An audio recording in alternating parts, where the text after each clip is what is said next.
Hello, my name is Reverend Mace Hall, and I am here on behalf of the One Land Ministry here at Peachtree Road, doing an interview with Bryan Stickney, and we are going to talk today about a topic that affects every last one of us, I think, and that is issue of alcohol abuse and alcohol addiction. There's hardly a family that I've ever met who can say that no one in their family has not battled with the appropriate use of alcohol or loved and known someone who has. And the thing is, as pervasive as alcohol is in our society, I'm finding more and more the less and less I know. My life is touched by alcohol in social settings and after work, going on vacation. And yet, I don't think I understand exactly what the different levels of alcohol use entail, what is appropriate, what is medically dangerous, and what leads to eventual addiction. And so Bryan, who is a therapist here in Atlanta who works predominantly with people with depression, anxiety, and addiction, is nice enough to sit down with us today and help explain this very important topic that affects us all. So I'm really grateful for you being here. And I think what I want to start with is just you're giving us like some definitions, because I think we all have heard, oh, that person's an alcoholic. And immediately you jump to, they wake up in the morning, they've got to have a drink immediately. They, get the shakes if they're not drinking, but they're not, so they cannot have a drop of alcohol. Otherwise, if they do, they just go down a slippery slope. So let's just start with the worst case scenario. Yeah, and I think that's the stigma right there, is you hear the word alcoholic and a lot of people's mind jumps straight to brown bag under a bridge, can't control his life. So clinically, there's something called the Diagnostic and Statistical Manual of Mental Illness, the DSM-5. And it has what that book is the diagnostic criteria for every mental illness. And it defines alcohol use disorder, cannabis use disorder, all the different types of substance use disorders. And I believe it's like 11 different criteria that all ask questions around essentially how the relationship with alcohol impacts that person physiologically, interpersonally, socially, occupationally. And so you will go through those 11 criteria. If the patient endorses, I think it's 2 or 3, then they have an alcohol use disorder considered mild. I think it's 3 to 5 or 4 to 5, and I'm butchering this a little bit, but then it goes to the mild, and then it is severe the more that they endorse of those criteria. So that's kind of how it's defined clinically.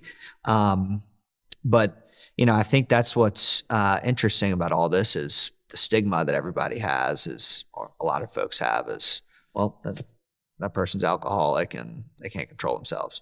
So if you say you have a mild disorder, would you consider that alcoholism, or would you consider that something else?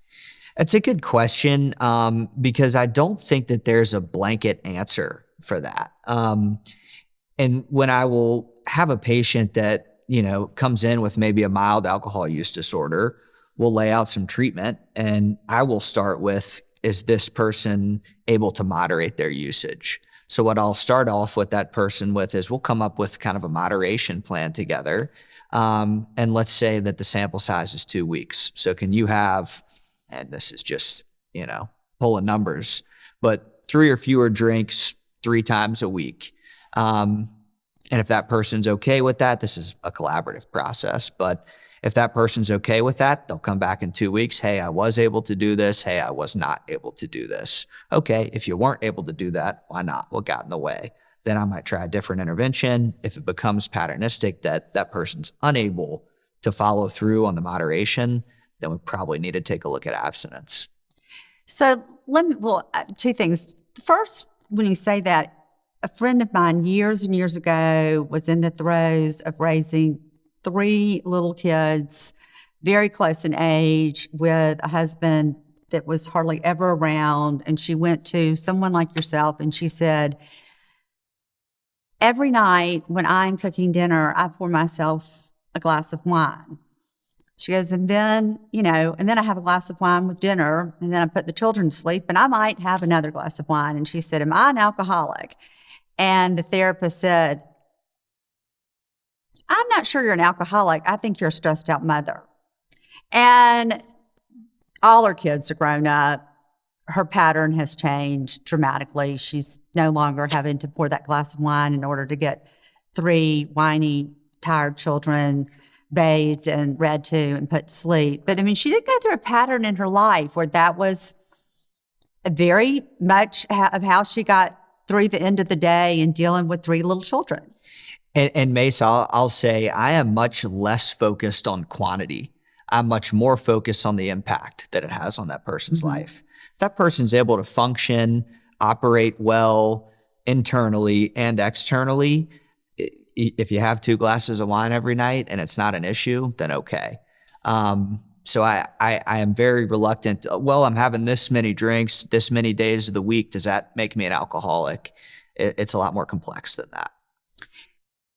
Well, and that kind of brings me to, a couple other questions. Like, there is this idea that, I'm thinking of another example of a friend of mine who, when they first got married and had kids, her husband would come in after a long day and he would pour himself a drink. And she one day said, I don't want you to be that father that has to have a glass of, whatever in order to wind down at the end of the day. I want you to be present for your kids.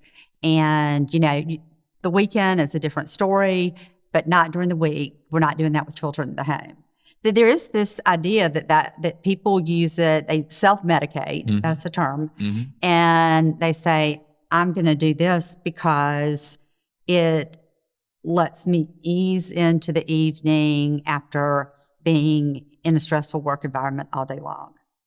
Absolutely. Yeah. I mean, and that's so unbelievably common. I mean, you get home from work, you have a drink or 2, and then you kind of retire for the night. When it would start to raise orange flags, red flags for me is if those 2 turn into 4, those 4 turns into 6, and they have a harder time putting it down than they would like to. That's what I look out for. And so in your experience, in your practice, when somebody comes to you and has that conversation, does it usually turn out that there is a problem, that they're not able to just say, I just need to put this away? Usually when folks wind up in my office, it's tough to say, but there's probably some more problematic usage going on than somebody, a lot of folks wouldn't seek out care if they were okay with their drinking habits. So people usually are aware, like, something probably is going on here before they come in. Let me ask you this question.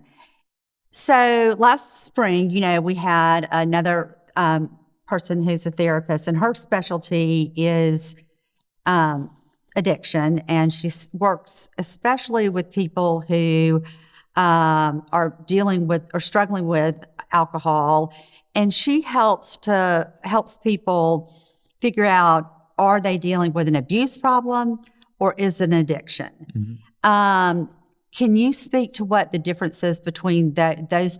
I'm sure it's a gray line, or a moving line. But it was interesting. This whole room here was full of people who were really kind of anxious or excited, maybe a better word, to hear that maybe it isn't necessarily addiction. It could just be abuse. Because she also talked about that there's a point at which physiologically you've crossed the blood-brain barrier, and you just, at that point, there's no turning back because the physiology of your brain has changed. Yeah, and so correct. Abuse would be, any type of binge drinking. That is probably abusing alcohol. And so just because somebody goes out and binge drinks a few times a week or whatever it is, that does not necessarily mean that person has developed an addiction to alcohol. So when an addiction presents itself, it is a disease of the brain, and that our frontal lobe becomes affected and it impairs our ability to make rational decisions. Then you also introduce withdrawal, tolerance increases. And so people become dependent on it to be able to maintain kind of their status quo, their normal operating circumstances. And then alcohol certainly, but substances follow the same path. So yeah, I mean, I really like to take a look at if this person is confronted with consequences or given a very profound reason to, change their behavior, are they able to do it or not? Mm-hmm. If the answer is no, we're potentially looking at somebody that's developed an addiction. So just because I don't really understand, so is dependence and addiction the same thing? Yeah, pretty much, yeah. Pretty much the same thing. Yeah. But it doesn't. Also, there's the term functional alcoholic. Is that a real thing? Yeah, I mean, absolutely. You have people that, drink in a way that's very problematic for them and are able to maintain jobs, socialize and all that stuff. Yet they are likely doing so knowing that they are introducing physical harm to themselves, maybe psychological harm to themselves, but they're still able to, live life. Uh-huh. So to me, I guess what would then be the definition of functional? Because is it just living life? I mean, it seems like you wouldn't be getting like the fullness of life. Correct. And that's what I try to highlight when I meet with those patients is, well, I'm doing okay. Well, okay, you're doing all right. What would make that better? Do you feel like your relationship with alcohol is enhancing your life and allowing you to do that? And that's called motivational interviewing. And a lot of times you're able to ask specific questions that will position them and think about things through a different lens that, maybe if I did change my relationship with alcohol, my life could improve. And when you say change your relationship with alcohol, do you mean simply drinking less, doing like I was telling you, my friend said, we don't drink during the week, or do you mean it's just that you need to quit? It could be any of the things that you just stated. Anything different than your current pattern would be changing the relationship. And so like, how do you help somebody do that? So, I kind of like I spoke to earlier, we'll kind of come up and collaborate on what a realistic plan sounds like. If somebody's drinking 12 drinks every day, I'm not going to say, okay, we need to, drink 3 times a week, because that's probably not very realistic or safe. So medically safe. So, we may say, all right, well, let's see if we can go from 12 to 7 just randomly and do that, 5 times out of the week. So maybe take a day off on a Monday and a Friday. I mean, it's very, it's nothing specific where I'll say, yeah, you need to do X, Y, and Z, but we'll kind of collaborate and come up with a plan together that makes sense. So, I don't know if I won't say his name because anyway, there's a person my husband listens to I think he's Stanford. He's one of those fancy colleges, and he is I don't know if it's a psychologist or psychiatrist, but anyway, he's one of the two. And he does all this stuff where he talks about the brain. And it's everything from sleeping in the brain, stress in the brain, exercise in the brain. I mean, the man's taught for eons about the brain. But he does a lot of talking about actually what happens to your brain when you ingest alcohol. Whether it's just I'm having a glass of wine with dinner, or I'm going to have 6 glasses of wine. He talks specifically that you are poisoning yourself. Yeah, I mean, so the effects of alcohol, they operate in the GABA receptors in our brain, which a lot of that is where emotions are housed, and anxiety is common interaction with the GABA receptors. And so that's why a lot of times when people start drinking, they'll start to feel better pretty quickly or be less anxious pretty quickly. The poisoning, I'm not sure necessarily what he's referencing, but over time, obviously it can be very, impactful with our liver and It's just obviously not a healthy habit to sustain heavy usage over time. But the brain's is a fascinating, part of our bodies, in that it's very plastic, and that if you've been drinking for a long time and then you change your behavior, maybe you go abstinent, your brain will repair itself. And that process takes a little while, up to a year sometimes or more, but it has the ability to repair. So you can be a longtime abuser of alcohol, and there's still there's the possibility that you haven't caused some type of irreparable brain damage. You certainly can have irreparable brain damage, but that brain damage may be, just to throw numbers on it, at 80%, to start off. But then in 6 months, maybe it's at 50. And maybe all we can hope to get to is 20, but that's still some drastic improvement there. Okay, I'm going to ask, I've got 2 questions in mind, but the first one is, at what point does a person, I know you're not a doctor, but I've heard, I have a friend, again, who was going through a real struggle with alcohol, and she ended up having to go through a full detox. And I will add, she's doing fabulously well now, and she's so happy. And she conquered the beast. Right. But she had to go through it, and she found it so embarrassing. She's like, Mace, I'm so embarrassed. I had to be put in a detox unit. And I was like, to me, it sounds like open heart surgery. So I'll speak to the detox process a little bit, because the 2 most dangerous drugs to come off of are alcohol and benzodiazepines, which are Xanax, Klonopin, anti-anxiety medication. That's because the risk of seizure is heightened with those 2 drugs. So anytime that there's daily use, and it's been daily use for some time, years plus, I almost 100% of the time will recommend a medical detox, where essentially, you'll be in a place where you're monitored 24/7, your vitals are being checked, you're administered medication that's going to alleviate some of the, discomfort associated with the withdrawal. Not going to take them away entirely, but will remove some of the discomfort. So a lot of times when people start a recovery process, that's where it begins, is in a detox facility. And how long, I never asked her, but how long does that take? Depending on the substance, but anywhere from 3 to 10 plus days.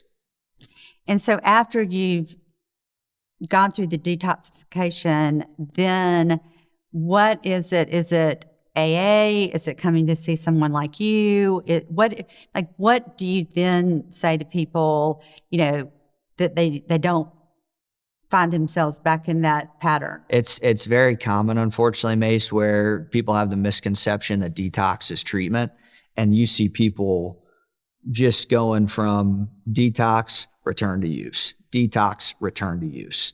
So it's very, very important that that person has some sort of a plan in place, leaving detox, whether that's treatment or intensive outpatient or at least outpatient therapy, to be able to sustain, the abstinence moving forward.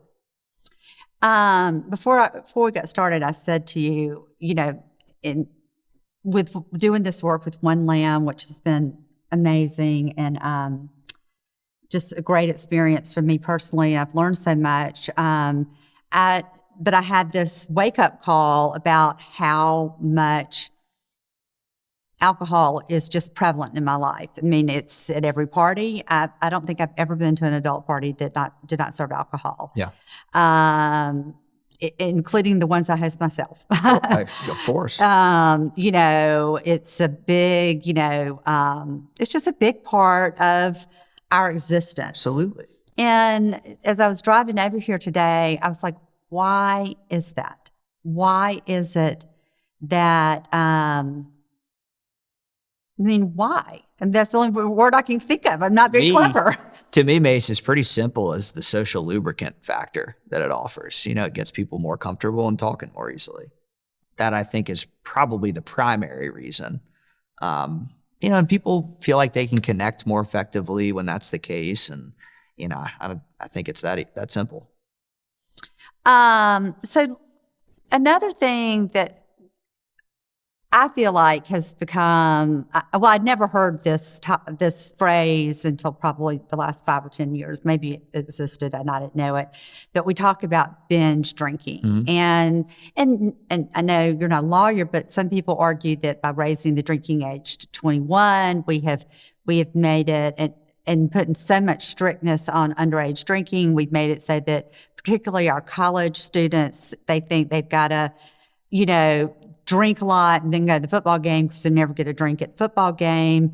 So I'd like to talk a little bit about that phenomenon where, it's just like cramming as much alcohol into your system as quickly as you can. And what would you define that as? Like, how much is that? Yeah, so I mean, it's typically looked at as drinking 5 or more drinks if you're a man, or 4 or more drinks if you're a female. And you take that number to a college campus, you could probably, let's say you go to Greek Life and just interview people. My guess is 90% of people are engaged in that pattern of drinking. So, kind of to go back to what I said earlier, I am much less focused on quantity than I am the impacts of the alcohol on that individual. Because it's just really common culturally, and college life, and even after college life, you go to the bar, people are consuming 5 or more drinks. Yeah, and I sometimes, even though I think it's a great service, but I sometimes think Uber has. I would get in trouble with the Uber guides, but it's giving people permission because they're like, well, I'm not drinking and driving, which. Good. Right. Thank God for that, because it's not safe. Right. But it also gives you permission to not moderate as much as perhaps if you had to get in a car, you would. Yeah, and I could absolutely see that. I would love to see the numbers of how many lives have been saved as a product of that, because as much as people would like to think that Uber gives them, I feel like people just still drank and drove anyway, unfortunately. And people still do that anyway today. So I could see what you're saying, and in that it gives people permission to binge drink more. But yeah, I don't know. I'm glad that we have that service. Oh, I am too. I just, and it didn't originate with me. A friend of mine said, I feel like Uber allows, and she was talking about people, like older people like me, not teenagers. Sure. But that it allows like the older set of people to be a little looser with their entertainment because they know they aren't going to have to drive. Right. That makes total sense. Yeah. Yeah. So, so what would be like, as we think about, because I do truly believe that maybe not 100%, but 90% of people have this issue in their families. And in your opinion, or in your research and learning, how much of this is based in genetics and how much is this just societal norms? So a lot of it is based in genetics, and it's whether or not that gene presents itself in that individual. So there is 100% a genetic component to substance use disorders. But that doesn't necessarily mean that gene will present itself and that individual will develop that addiction. So it's genetic, it's environmental, it's cultural, and it's biological. It's all these things wrapped into one. Still a lot of research being done around the origins and the epidemiology of it, but we do know that much. So have they like located the gene, or? Yeah, and Mace, quite frankly, I wish I had the journal sitting in front of me so I could name all these parts of the brain that these doctors reference. But I'm much more so focused on kind of how we navigate it once it's already present, and how we make improvements there, and preventative measures, of course, as well. And what would you name as a preventative measure? Certainly, education is a big one. I'd say family dynamics are a big one as well. Healthy boundaries, clear consequences for understandable reasons. That's a big one. I'd say awareness, education, and family dynamics are probably the biggest preventative measures. So, like, At what age do you think kids need to start being educated on this issue? I mean, like, I have 3 kids, 26 to 18, and I laugh because my 18-year-old is like the only one of his friend set that he is the youngest child. They're all the first children, and I'll say something like, "Well, they're going to get exposed to alcohol in middle school," and these younger mothers look at me like I've just, I just screwed 3 out of their heads. Like, "Oh no, they're 12 years old," and I was like, "No, I think they get exposed to this stuff pretty young." They do. And, I'd say, Mace, probably around that age, 12, 13, 14, is when you can start introducing some of this stuff. Because they will likely have had some kind of experience, at least around it or hearing about it. Maybe not at 12, but some, absolutely. Well, especially if they've got older siblings. Absolutely. And maybe that's what I'm thinking about with my age. Yeah. I mean, he had a brother in college, Right. And he would go up to the soccer games and the fraternity parties, and there you are. Right. So what else? Do you have any other like suggestions for? I mean, I'm hoping that people, when they see this, are going to learn something, but also, I'm also thinking that the viewership for this will be folks who either are struggling themselves or are worried about somebody they care about. So what would be your advice? Yeah, I think honesty with ourselves is paramount here. And if you really take a good look in the mirror, ask yourself, do I feel comfortable with the way that my drinking patterns are, or use patterns are? If the answer is no, maybe worth having a conversation with somebody about that, whether that be a professional or not. And if there is a desire to change that relationship, seek out some guidance around that, because there are tons of resources out there. And also, if there's a loved one that you're worried about, again, tons of resources, and see if you can have some open dialogue with that individual about what you've noticed about maybe their behavior, if it's problematic. And I don't know if this is still a term, but I remember when way back in the day, they would say, we need to do an intervention. Does that still a part of? Certainly. Yeah. And I would say, a lot of people have seen the TV show Intervention and think that that's what people are expecting when they hear that word. It's evolved a good bit. And in that a lot of it is kind of invitational these days. You'll invite as many people as you can to participate in the process. And each person is very likely going to be doing their own work to support the person of concern with the underlying goal to get them to treatment.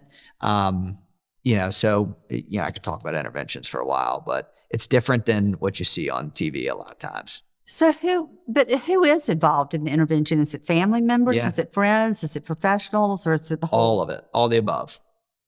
You want to get as many people these days with the invitational model. You want as many people to participate in that as you can. Okay, you've given me a new term. What does that mean?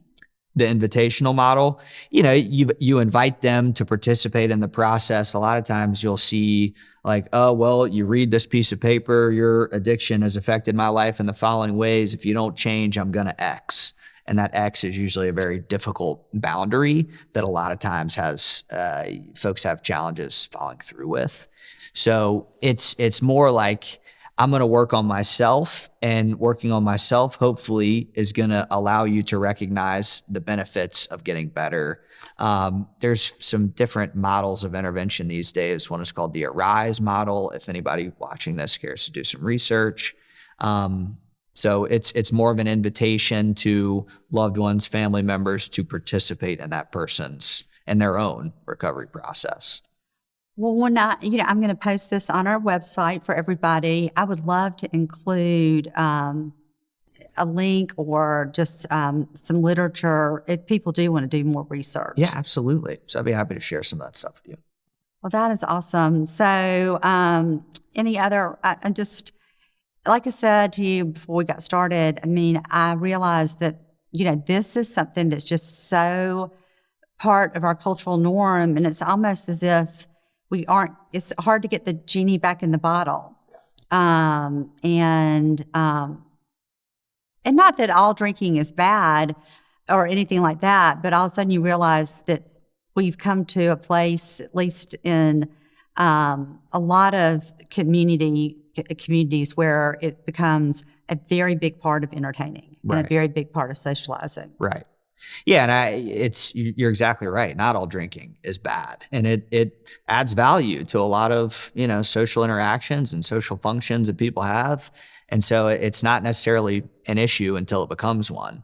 And usually, if you start to notice, I think the DSM cites interpersonal, social, occupational. I'm blanking on the last one, Mace, but those are kind of the areas that you look to see if that person's life is being impacted in those areas. And if it is, might be worth a conversation. Well, I really appreciate you coming. You are such a resource to our congregation and so knowledgeable and so well respected. So we are very fortunate to have you as a resource. So we're going to, that last DSM, I'm going to get that too for the website. So. Okay. Well, at One Lamb, as I always like to close and say, we are not a curative organization, but we are a connective spiritual organization. And our goal is to normalize these conversations because it is something with which we all grapple. And alcohol and substance abuse is certainly something that is permeating in our society and our culture and is worrisome with our young people as well as our older people. So if you have any questions, feel free to contact us at One Lamb, and we appreciate your viewership. And we'll be thinking about all of us as we grapple with these important mental wellness topics in our society. Thank you.